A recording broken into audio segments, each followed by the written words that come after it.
Welcome in, it's a brand new day. Let's light the way. Dream it big, don't hold back, let your colors shine.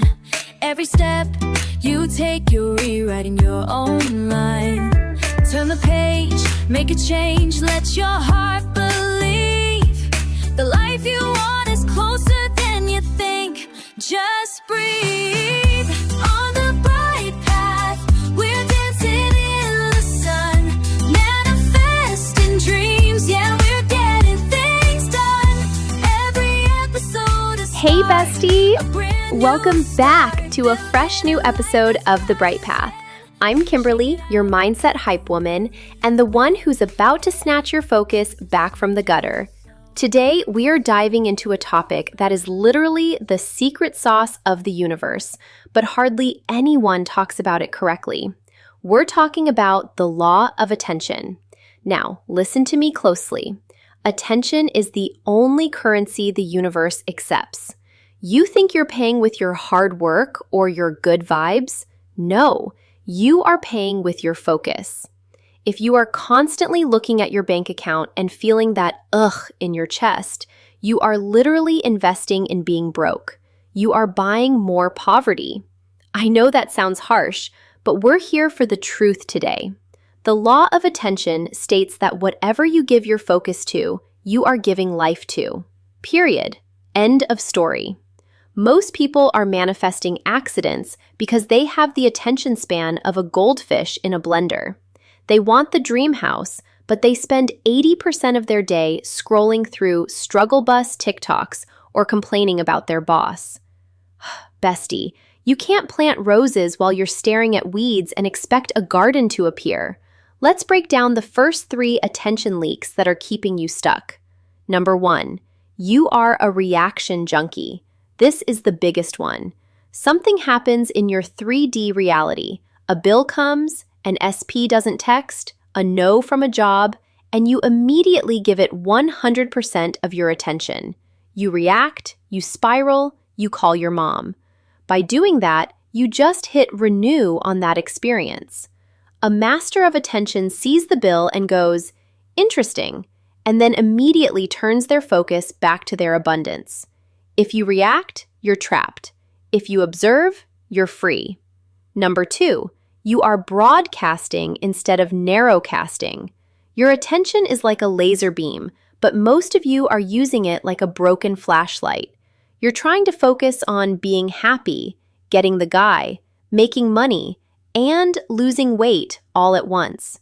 The law of attention requires intensity. When you focus on one thing with absolute, unwavering clarity, the universe has no choice but to condense that energy into physical form. Stop being a jack of all trades, master of nothing with your mind.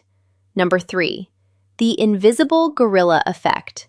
There's a famous study where people are told to count basketball passes, and they completely miss a literal human in a gorilla suit walking across the court. Why? Because their attention was occupied. This is the good news.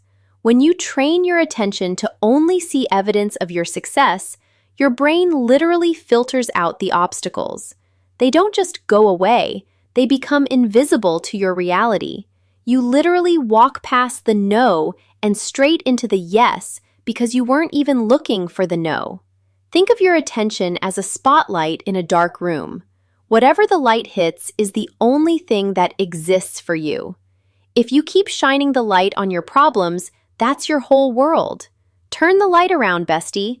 Perform for the version of you that's already winning. Moving on to number 4, you haven't mastered sensory withdrawal. In the ancient texts, they call this pratyahara. It basically means closing your eyes to the bullshit. If you want to manifest something big, you have to be able to look at a fact and call it a lie. If the fact is that you have $5 in your account, but your truth is that you are wealthy, you have to withdraw your attention from the $5. It doesn't mean you don't pay your bills. It means you don't give the $5 your emotional importance. You look through the facts to see the truth. Number 5, your mental diet is full of junk food. This is where the law of attention gets real. Your attention is being farmed. Every notification, every gossip session, every news headline is a vampire for your creative power. If you spend your morning listening to sad songs and your evening watching the news, you have zero attention capital left to build your dream life. You're exhausted before you even start manifesting. A solid self-concept requires a strict mental gatekeeper. If it doesn't serve the queen version of you, it doesn't get a second of your time. Number 6, the quantum observer rule. Physics tells us that the act of observing a particle changes its behavior. The same goes for your life. If you observe your SP as distant, they must stay distant because your observation is locking them into that state. If you shift your attention to their loving qualities, even if you have to imagine them, you are literally pulling a different version of them out of the quantum field. You aren't changing them, you are just changing which version of them you're looking at. And here's the science to back it up. It's called neuroplasticity. Every time you hold your attention on a new thought for more than 17 to 68 seconds, you are physically rewiring your brain. You are building success highways in your gray matter. Manifesting isn't magic. It's biological remodeling. You are literally becoming the person who has the thing by refusing to look at the version of you who doesn't. Number 7, you're addicted to the how. When you focus on how it's going to happen, you've moved your attention away from the result. The how is a trap. The how is for the universe to figure out. Your job, your only job, is to keep your attention on the finished product. If you're wondering when or how, you're focusing on the absence of the thing. And remember the law, whatever you focus on grows. So if you focus on the absence, guess what you get? More absence. It's so simple, it's annoying, right? Now, let's decipher what the OG manifesting legends would say about this attentional magic. First up, Neville Goddard. Neville was the king of attention. He said, "Attention is the key to the master's house." He taught that your attention must be attention minus effort. You shouldn't be straining to focus. It should be a soft, steady soak in the feeling of the wish fulfilled. He'd tell you, stop trying to force the door open. Just sit in the room as if you're already inside and let your attention rest on the wallpaper of your new life. Next, let's bring in the legendary Florence Scovel Shinn. She was all about the power of the word and the single eye. She said, "No man is your enemy. No man is your friend. Every man is your teacher." She'd tell you to keep your eye single, meaning keep your attention only on the good. If you see evil or failure, you are giving it power. She'd say, "Bestie, don't look back at the burning Sodom of your past. Keep your eyes on the promised land, or you'll turn into a pillar of salt. And salt can't enjoy a Lamborghini." And finally, the great William Walker Atkinson. This man was a pioneer of the New Thought movement. He said that willpower is just sustained attention.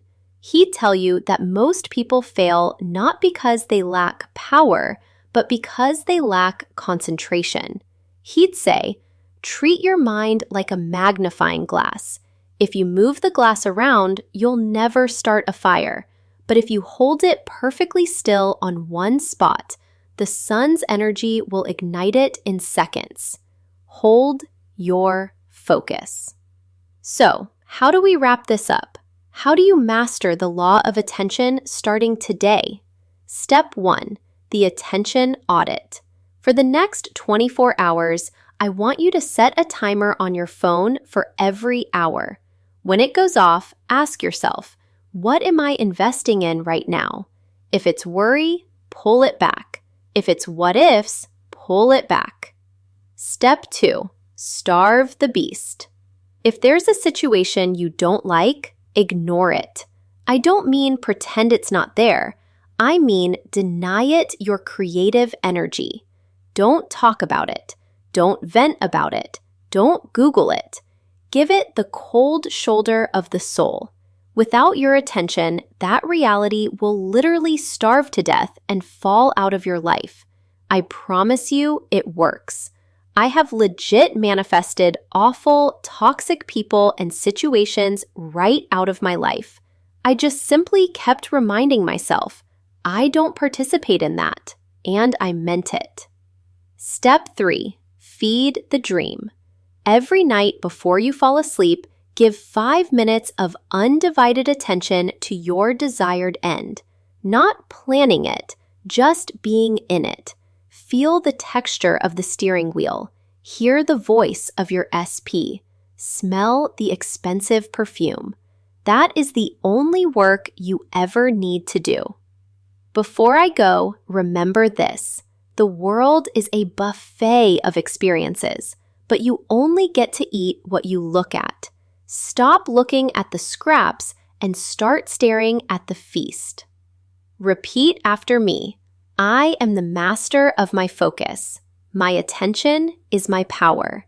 I do not react. I command. I am not a victim of my environment.